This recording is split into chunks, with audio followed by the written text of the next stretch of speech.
Okay, now let me just see if I can get this straight. You come from another planet, and you're mortal there, but you're immortal here until you kill all the guys from there who have come here, and then you're mortal here. Unless you go back there, or some more guys from there come here, in which case you become immortal here. Again. Something like that. Well, when you actually start explaining it, it kind of makes the whole thing seem kind of silly. I met you on a Thursday, Friday I took you home. Well, Saturday I'm begging you, baby, just leave me alone. You're turning me upside down, pull me to the ground when you shake me, shake me. I'm giving you what you need and I'm begging, please don't break me love.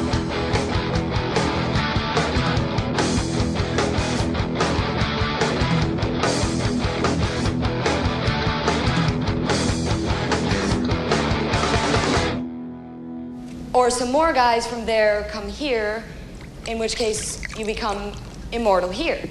Again. Something like that. It's a rare movie that not only makes you feel stupid for watching it, it flat out tells you you're stupid for watching it. Louise finally pesters MacLeod about the shield until he finally caves and checks with his scientist buddy at the Shield Corporation, which is designed like something out of Ridley Scott's Nightmares. Can someone explain to me the purpose of the enormous backlit fans just outside everyone's window? Anyway, Alan here acts really paranoid and types out a message that the radiation levels above the shield are normal, which we already knew. So, thanks for killing 5 minutes of screen time. David Blake, Connor MacLeod. Oh, yes, of course. I'm afraid I'd forgotten you were still alive. Always. That's it. He doesn't have any reaction to seeing MacLeod in his early 30s except, I forgot you were alive. He doesn't question this at all. Maybe one day the ozone layer will repair itself. That would indeed be a great day for the human race, wouldn't it? But it really makes no difference anymore, since you built the shield to last forever. Nothing lasts forever.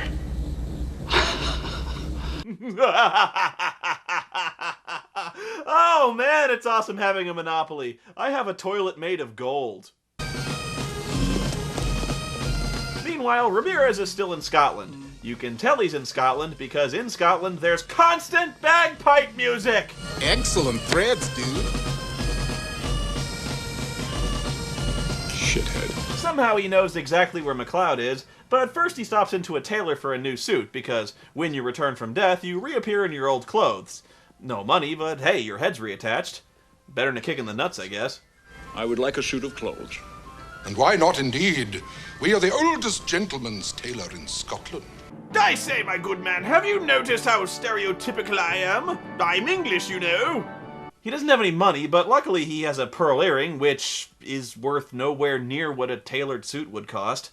Is all this necessary? Does this B-plot accomplish anything except being annoying and raising more plot holes? Like, how does he book a transatlantic flight with no money and no passport carrying a 3-foot sword?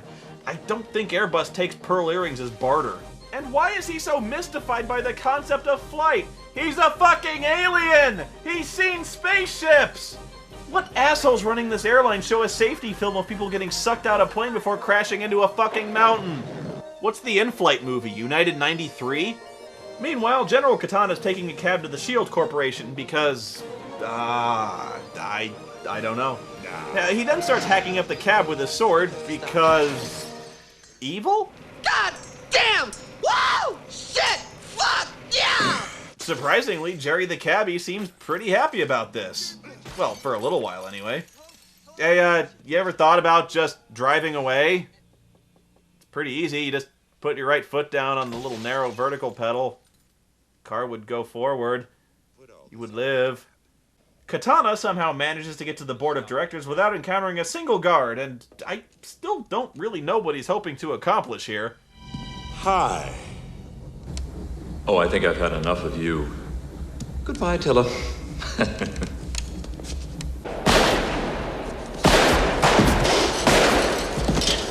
Yes, indeed.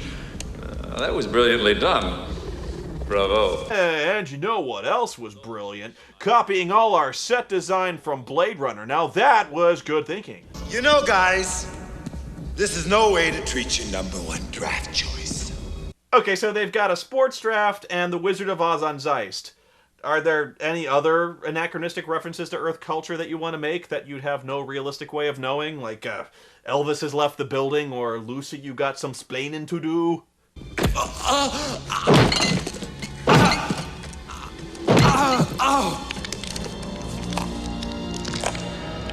Okay, yeah, I'm pretty sure he's dead now, if you want to stop, or...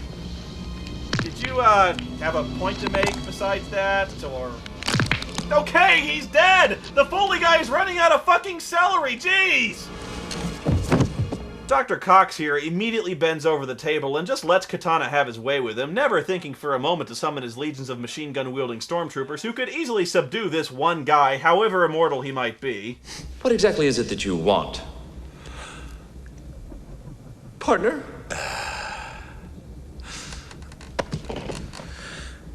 The Highlander. Right.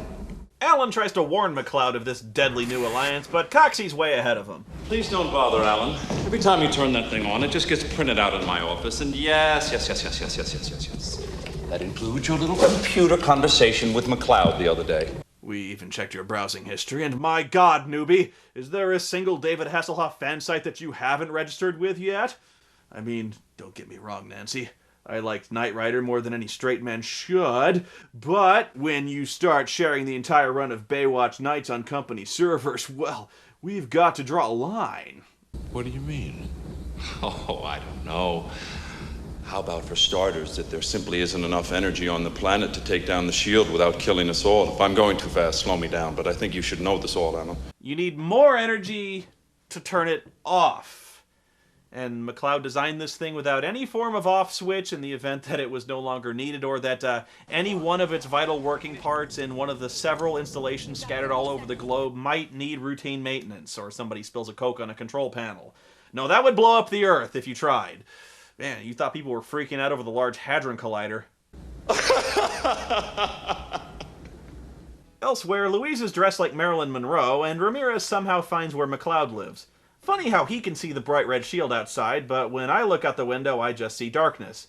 Anyway, they put their heads together to come up with a plan to bring down the shield.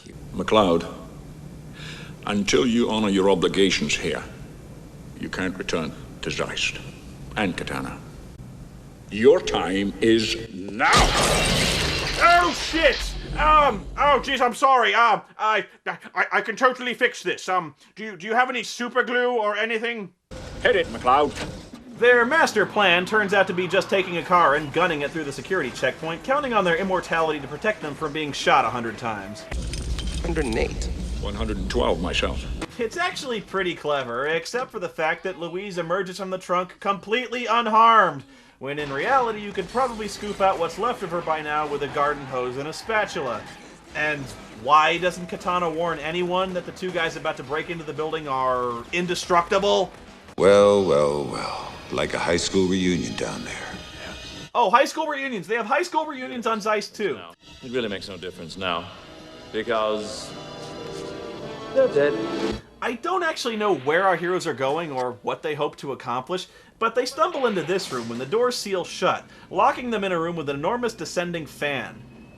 Okay, why would you ever need to build a room like this unless you happen to be a Bond villain? Who do you look up in the phone book to install giant lowering fan death traps? And why a fan? If you want someone dead, why not just put a bomb in the room? Most people have a full measure of life. And most people just watch it slowly drip away. But if you can summon it all up at one time, in one place, you can accomplish something glorious. Oh, you are so full of shit. I still can't believe this. What is with the bagpipes? What in the hell is he doing? How is he doing it? And how does he know he can do it? While all this is going on, I almost expected the other two guys to look right into the camera and say, "You believe in Ramirez, don't you? Well, clap your hands and help him out." This is seriously some of the laziest writing I've ever seen in my life. How many plot resolutions can this movie pull right out of its ass? Who knows, Highlander? Who knows?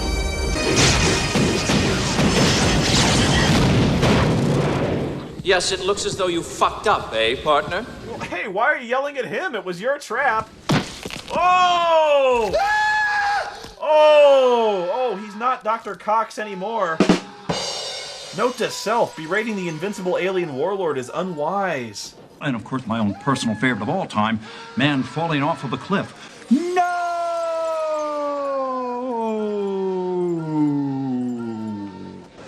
MacLeod seems to know where he's going, which is good because I don't, but now the guards have finally caught up with him. In my favorite moment of the movie, he hands her the rifle and leaves the woman alone to go fend off the squad of troops while he peters around in some abandoned room.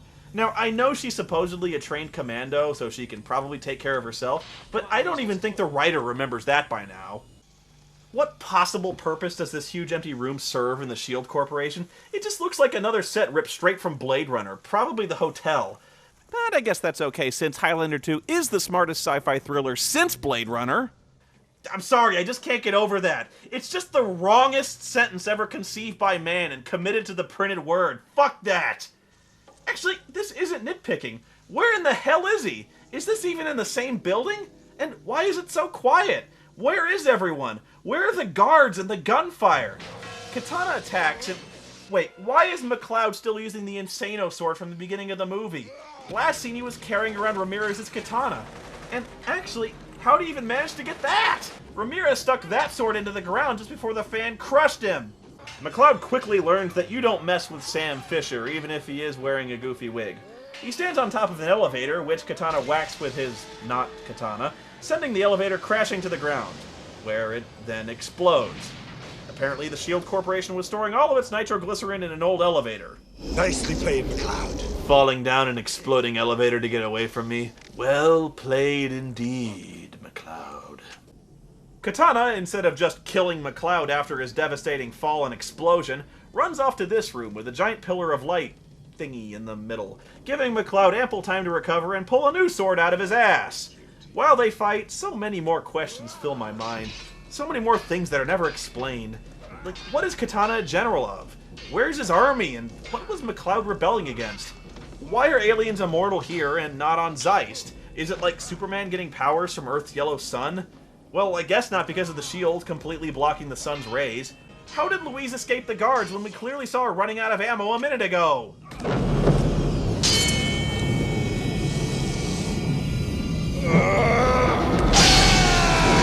Oh, fuck it, I don't know. MacLeod burns Katana's hand off in the light thingy, and the ass-kicking is not far behind.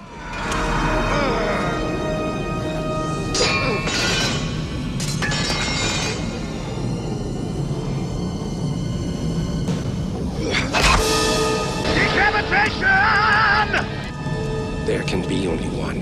So what is this, the third time there could be only one? The first time being when he beat the Kurgan, and then he beat the Jackass twins, he was the only one left again, and then Katana came down, reset the whole thing again, and then you beat him. What's next? There's gonna be some asshole in a cave somewhere that everyone just forgot about, but Connor got the prize anyway? Oh, fuck me! The phrase is completely meaningless. It has no weight or significance, and there's never gonna be only one because there's a whole planet load of these assholes! So, because killing an immortal causes everything within 100 yards to explode, MacLeod climbs inside the lethal pillar of light and, well, explodes.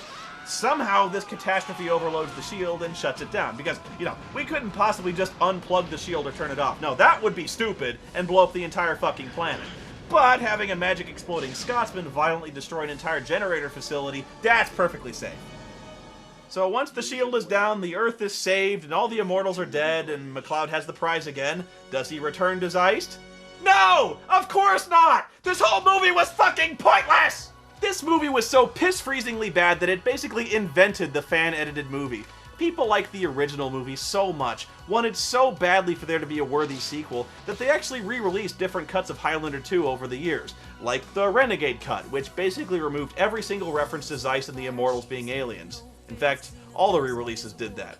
Which helped, I guess, but what's the point? It's not like Plan 9 from Outer Space would make any more sense if you cut all the aliens out of it. What happened to this series, man? I mean, okay, The Quickening was just about the worst thing to happen to movies in the history of, like, ever. But, you know, sometimes good can come out of that. Sometimes a really bad movie can serve as a really good example for how to make a good movie. It can show you what to avoid. Which is what happened with Highlander 3, and that was a lot better. Well, it was okay. It didn't suck. It wasn't Highlander 2. Yes! Only one! But it will not be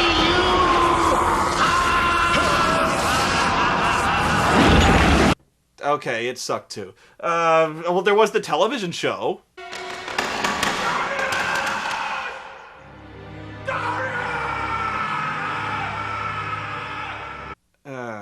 And there was Highlander Endgame, which crossed over the TV show and the other movies and had that blue-lipped guy from Dungeons & Dragons as the villain. It's the quickening. The thought of giving up your essence to me, making me even stronger by it. What's wrong? Don't you want to be inside me? Then there was the spin-off TV show. Hundreds, maybe thousands of years of life, and all I have to do is go around decapitating people to survive like you. That's a gift. It's something most people just dream about. My friends, my family, everyone I've ever known or loved. And then there was the cartoon. 7 centuries since the Jetitor swore to regain for man his lost knowledge and freedom. All the immortals took the oath, all except one who dominates the world. But soon an immortal will come to confront him. His name is Quentin MacLeod. He is the Highlander. Oh God.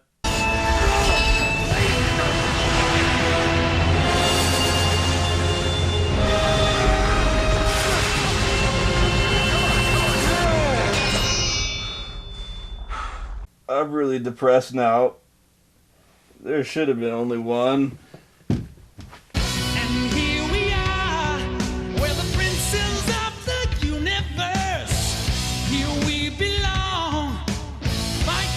Survival, we've come to be the rulers of your world.